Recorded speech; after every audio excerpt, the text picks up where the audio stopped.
¿Qué tal, amigos? Les habla el Padre Rafael Chávez y les doy la bienvenida una vez más a su pequeño espacio de meditaciones. Estamos a miércoles de la segunda semana del tiempo ordinario, 18 de enero. Y hoy la liturgia nos tiene otro dato más acerca del conflicto entre Jesús y los fariseos y el tema del sábado.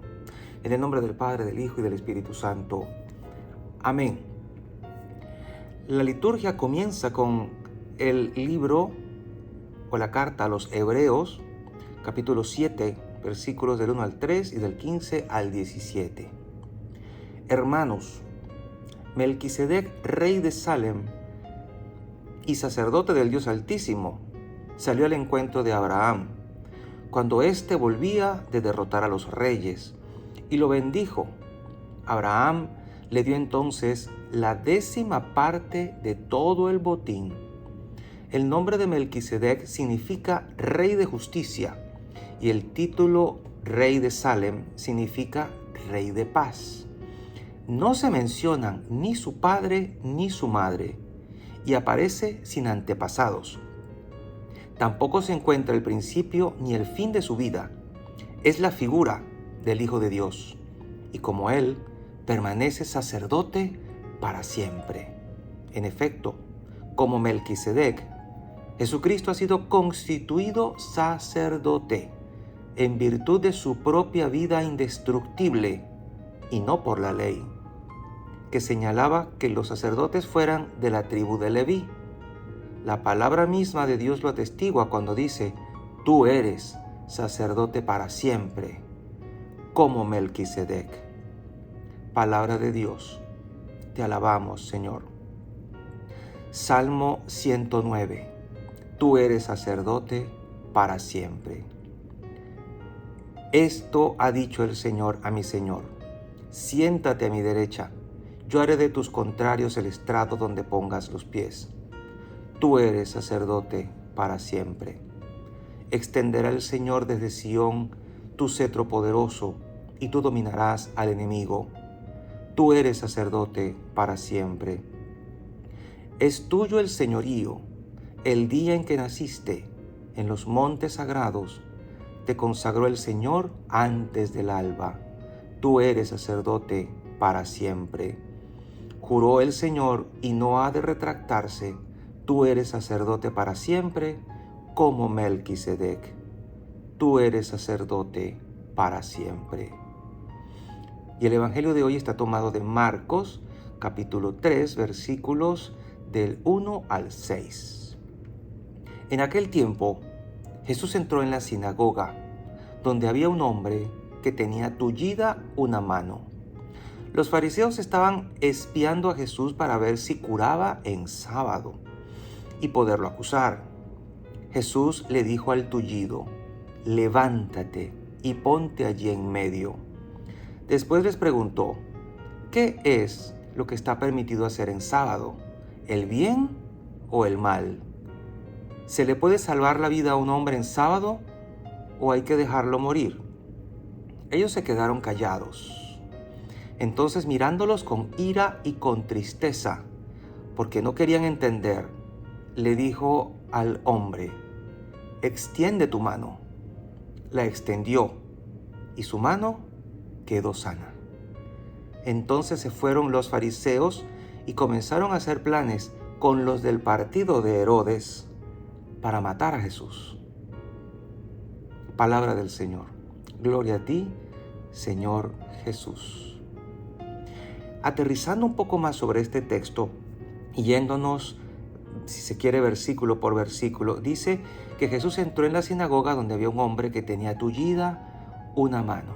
Algunos eruditos en la materia se preguntan qué hacía aquel hombre en la sinagoga, puesto que al estar enfermo, pues formaba parte de los excluidos, de los que nadie miraba, de los que la gente pensaba que estaban así porque su pecado le había puesto así, enfermo, y que era pues alguien con el que la gente no se quería ligar. Pero sin embargo estaba allí seguramente porque tenía fe, porque tenía confianza de que algo bueno le habría de suceder. Tal vez no nos hemos puesto en el lugar de este hombre, pero dice que tenía tullida una mano. Algunos textos dicen que la mano derecha, pero aquí dice solamente una mano. Lo cierto es que estaba impedido. Y para un hombre de aquel tiempo, el tener una mano que no le sirve tenía que ser un gravísimo problema para su familia, para él mismo, para valerse por sí mismo, y seguramente su situación económica era mala. Y en la familia pues también, tal vez estaban viviendo un nivel de pobreza extremo. Sin embargo, él confiaba, y porque confiaba, iba a la sinagoga a encontrarse con Dios y a orar, a sentir que él podía esperar algo de Dios. Jesús también fue a la sinagoga porque sentía que tenía que hacer algo allí, que algo importante iba a hacer allí. Además, era costumbre de Jesús ir a la sinagoga. Y dice que Jesús mira a este hombre. Jesús entró en la sinagoga, retomo el texto, donde había un hombre que tenía tullida una mano, y los fariseos estaban allí no para alabar a Dios.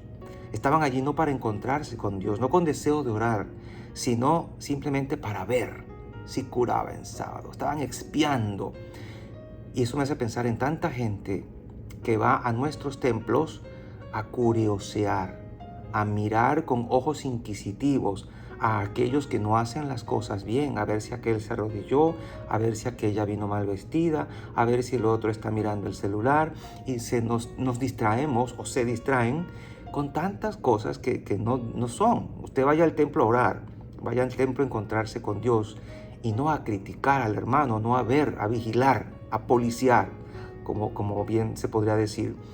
Jesús se dio cuenta de este hombre, lo miró, lo tomó en cuenta, porque Dios siempre toma en cuenta al que va con buenos deseos y propósitos a estar con Él. Y le dice al tullido, levántate y ponte ahí en medio. Era sábado. Y los sábados había muchísimas restricciones, incluso con los que estaban enfermos. Había una situación extrema en la que se podía hacer algo por una persona enferma, y era en el caso de salvar la vida, o sea, peligro de muerte. O sea, se le salva, pero no se le puede dar algo que lo mejore. Una cosa que no se puede entender ahora, porque se consideraba que era trabajo extra. Hacer sentir bien a una persona, como quien dice, se le saca del peligro de muerte, pero no se le hace nada más hasta el día siguiente. Esto en la actualidad suena realmente absurdo, pero eran las leyes de aquel tiempo, para que veamos lo endurecido que tenía el corazón aquella gente, aquellos fariseos, que estaban más pendientes de cumplir la letra de la ley, la norma, que buscar el bien de la persona, buscar la salud de la persona. A ellos no le importaba la persona, le importaba la letra, la norma. Y tenemos que volver a revisarnos a ver si eso no nos puede estar pasando a nosotros, que nos importa más ver si estamos cumpliendo con ciertas normas en vez de estar haciendo lo que tenemos que hacer por ayudar a alguien. Porque aquí podría muy bien estarse cayendo en el pecado de la omisión, que es dejar de hacer el bien que puedo yo hacer. Era sábado. Para nosotros esto ya no cuenta. Esto lo voy a decir un poquito más al final. Pero en aquel tiempo era algo demasiado importante, y obviamente estaban haciendo que la gente se apartara del propósito del sábado. Recordemos que ayer, precisamente en el capítulo 2 de Marcos, el Señor había dicho, el Señor Jesús, el Hijo del Hombre, también es dueño del sábado, Señor del sábado, asumiendo que Él era Dios, delante de la gente, delante de los fariseos. Y aquí una vez más pone de manifiesto que Él es el Señor. Dice el texto que después le pregunta a los que están allí, a los judíos, ¿qué es lo que está permitido hacer el sábado? O sea, los pone entre 3 y 2 y solo les da 2 opciones, o el bien o el mal. No hay otra. 2 opciones. ¿Se le puede salvar la vida a un hombre en sábado o hay que dejarlo morir? Y ante estas 2 únicas opciones que Jesús les pone, pues dice que se quedaron callados.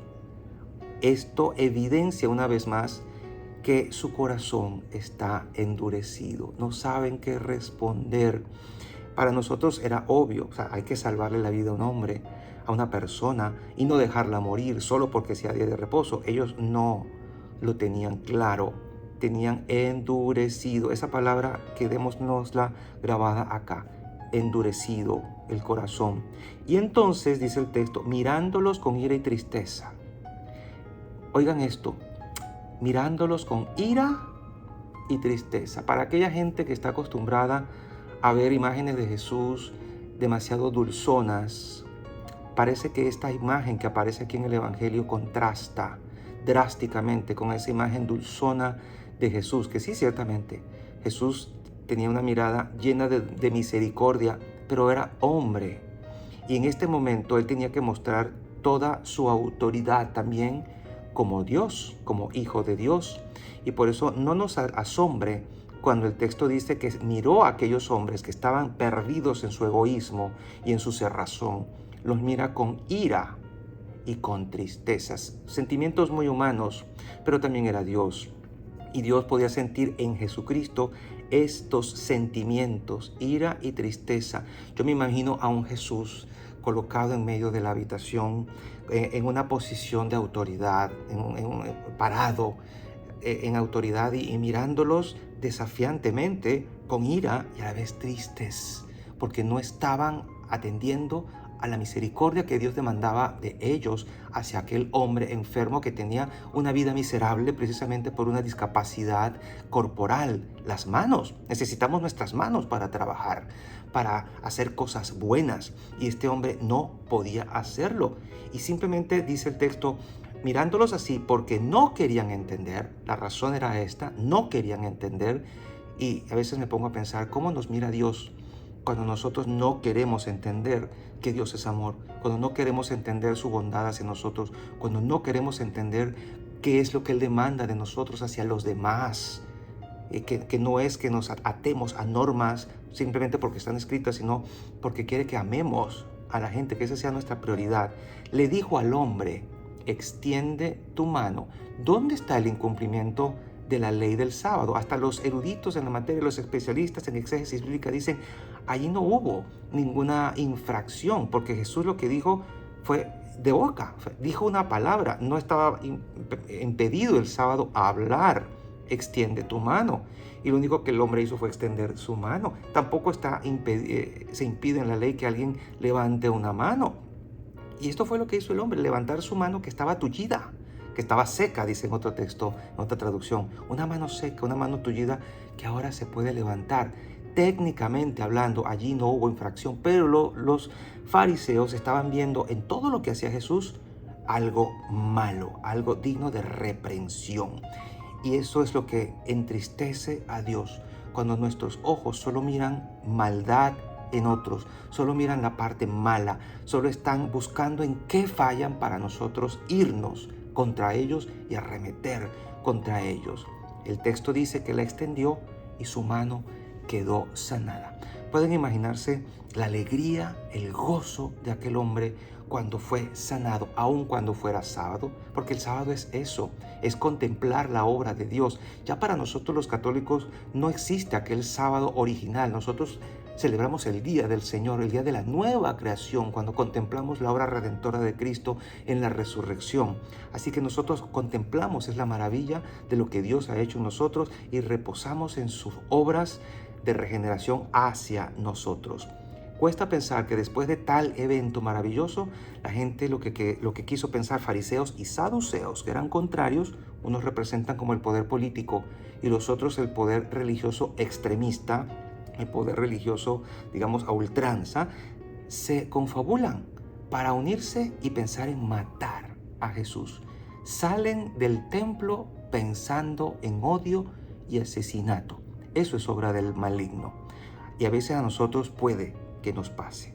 Y la bendición de Dios Todopoderoso, Padre, Hijo y Espíritu Santo, descienda sobre cada uno de ustedes y les acompañe siempre.